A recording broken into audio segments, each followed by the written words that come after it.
Good evening. You're watching the news at 7:30 on ATV. I'm Emily Su. And I'm Joyce Woo. Here's a look at tonight's top stories. U.S. President invites Xi Jinping and Japan's Prime Minister for state visits in latest national security strategy.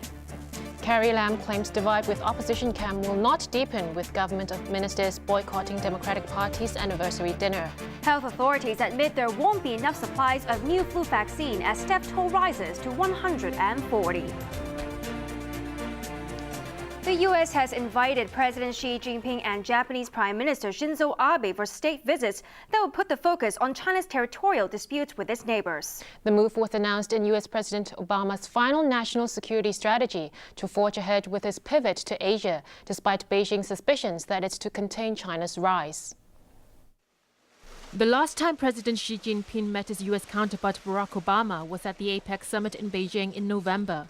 Obama is now inviting President Xi and Japanese Prime Minister Shinzo Abe, among other regional leaders, to the U.S. for state visits.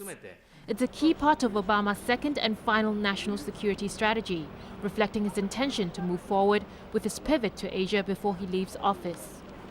With China, we're building a constructive relationship that expands practical cooperation across a wide spectrum of issues, from global health to nonproliferation, even as we confront real differences over human rights, cyber-enabled economic espionage, and the use of coercion to advance territorial claims. Beijing's response will be closely watched, as it suspects Obama's focus on Asia is an attempt to contain China's rise. China has alarmed its neighbors and clashed with Japan in particular, while asserting its territorial claims over disputed waters in the region. But on paper, at least, the U.S. has rejected the inevitability of confrontation with Beijing. Here in Hong Kong, Chief Secretary Carrie Lam is insisting the divide between the government and opposition lawmakers will not deepen if ministers boycott the Democratic Party's anniversary dinner this month. Two ministers who earlier accepted the Democrats' invitation may pull out as well under the chief executive's orders. It looks like Leung Chun-ying is retaliating against the opposition camp's efforts to bring him down by ordering his ministers to boycott the Democratic Party's 20th anniversary dinner on the 27th of this month. The latest nail in the coffin of their relationship was hammered in by party veteran Albert Ho, announcing plans last month to resign from his LegCo super seat this summer. This would force a by-election that will be treated by the Pan-Democrats as a de facto referendum on political reform, indicating whether voters support the government's blueprint for the 2017 chief executive election. Chief Secretary Carrie Lam did not deny the official boycott when asked about it this morning. But she insisted that relations between the executive and legislature would not be affected if officials chose not to attend social events hosted by political parties. Lam reiterated that the government would continue to lobby the Pan-Democrats to support the reform package. Constitutional and Mainland Affairs Chief Raymond Yeung was more straightforward. He confirmed he won't be attending the dinner, citing a full schedule. Tam claimed he would be busy consulting lawmakers on quieter occasions before the second round of public consultation on political reform ends on the 7th of March. Health Chief Koh Man and Housing Minister Anthony Yeung accepted the Democratic Party's invitation before the boycott order, but they could also join the snub. Koh confirmed this morning that the government would be holding some internal talks regarding the matter and he would follow the decision of the majority. Yeung would not say whether he would change his mind. The housing chief was once the Democratic Party's vice chairman and an opposition lawmaker before he joined the government. The Civic Party's Ronnie Tong has denied planning to launch his own political party after starting a think tank that will take a more moderate approach to democratic reform. Tong wants an alternative opposition platform, complaining that other Pan-Democrats are taking their universal suffrage campaign to extremes. Chief Secretary Carrie Lam this morning reiterated that the government will spare no effort in persuading opposition lawmakers to endorse the final political reform package for the 2017 chief executive election. The government needs two-thirds support in LegCo to pass its electoral blueprint, but all 27 Pan-Democrat lawmakers have already vowed to veto it.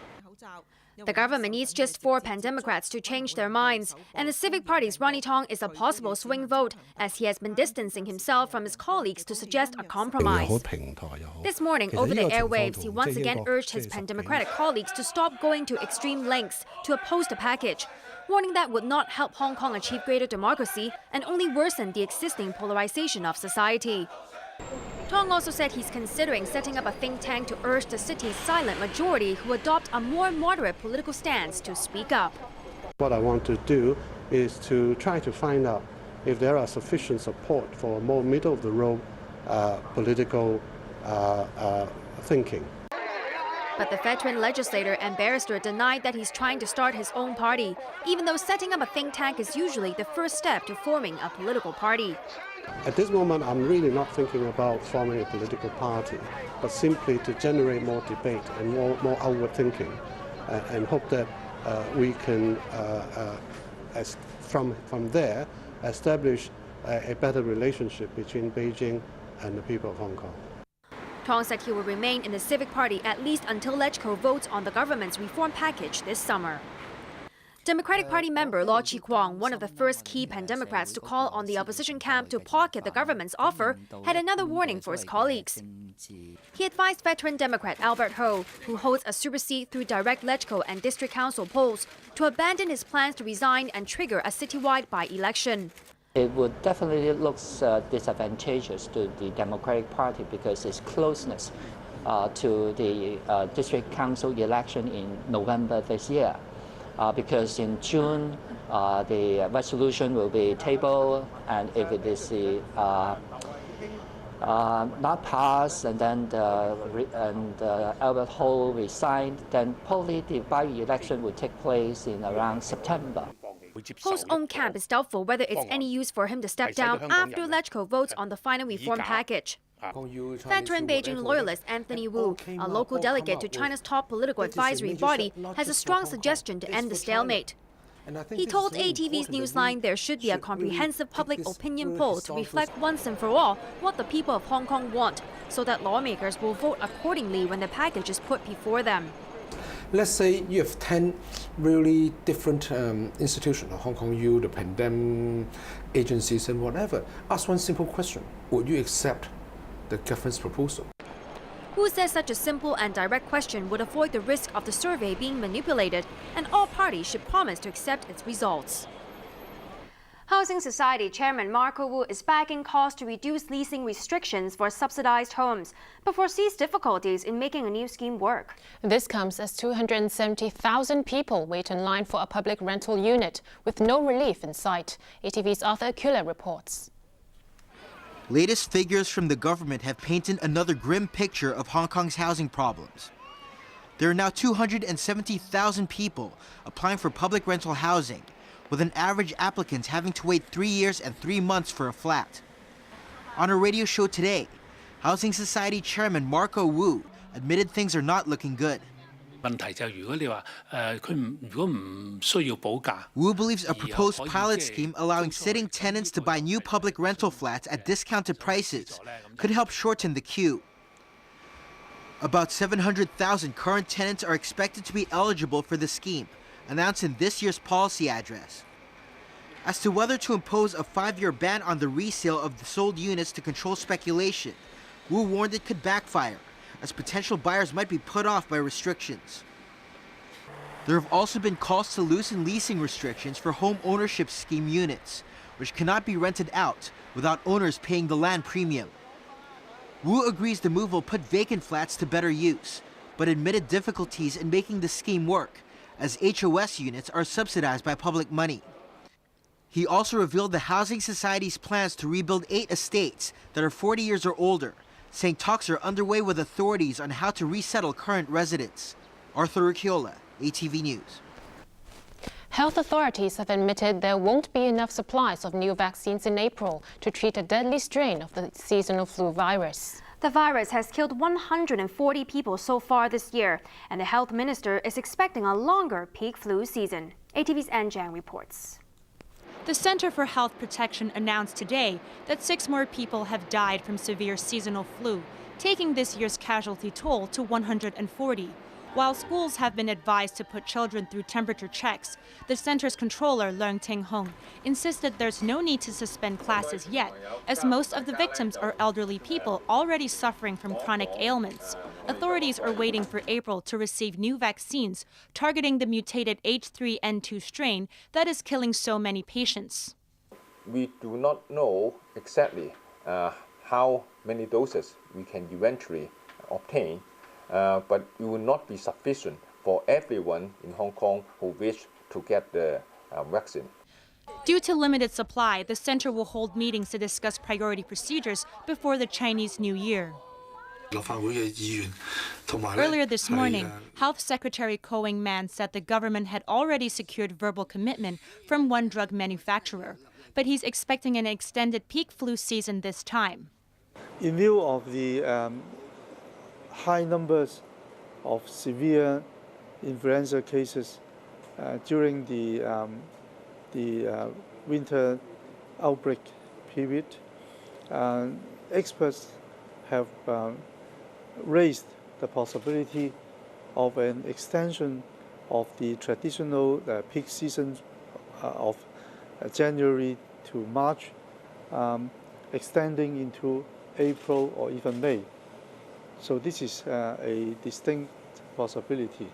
Federation of Trade Unions Vice Chairman Pan Pei-chiu raised fears that frontline medical staff may be overwhelmed by the scale of this outbreak. Ann Chang, ATV News. Taiwan's aviation authorities have ordered an evacuation of more than 70 TransAsia pilots who fly the type of aircraft that crashed on Wednesday, killing 39 people.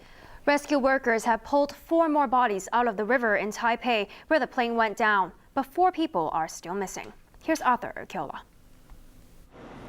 3 days after a TransAsia passenger plane crashed into Taipei's Keelung River, the death toll continued to rise as more bodies were recovered today. One of the bodies rescue workers found was that of a woman buried in the riverbed about 600 meters from the site where the plane went down. The head of Taipei's fire department, Wu Junhong, called this the most difficult part of the search as military and Navy personnel scoured the riverbed. It's believed the plane crash on Wednesday morning was caused by engine problems. According to initial investigations, the right engine of the ATR-72 turboprop stopped working shortly after takeoff, but for some reason its left engine was also shut down manually, and the pilots could not restart it in time. Investigators are now looking into whether the pilots had shut down the wrong engine by mistake. Because of this, all 71 of TransAsia's ATR pilots will have to undergo proficiency tests under orders from Taiwan's aviation authorities. This has led to 90 flights being canceled for 3 days starting today. Pilots who fail the test will be grounded indefinitely for further training. While Taiwan steps up measures to improve air safety, a public memorial ceremony will be held in Taipei on Tuesday to mourn the victims of the crash. Arthur Urquiola, ATV News. The U.S. is not confirming whether an American woman captured by Islamist militants in Syria was killed in a Jordanian airstrike. She's the only known remaining American hostage in the hands of Islamic State, which has stunned the world by executing captives on camera. After posting videos online of 2 Japanese hostages being beheaded and a Jordanian captive being burnt alive, Islamic State militants claim an American woman they've kidnapped has been killed in a Jordanian airstrike in Syria.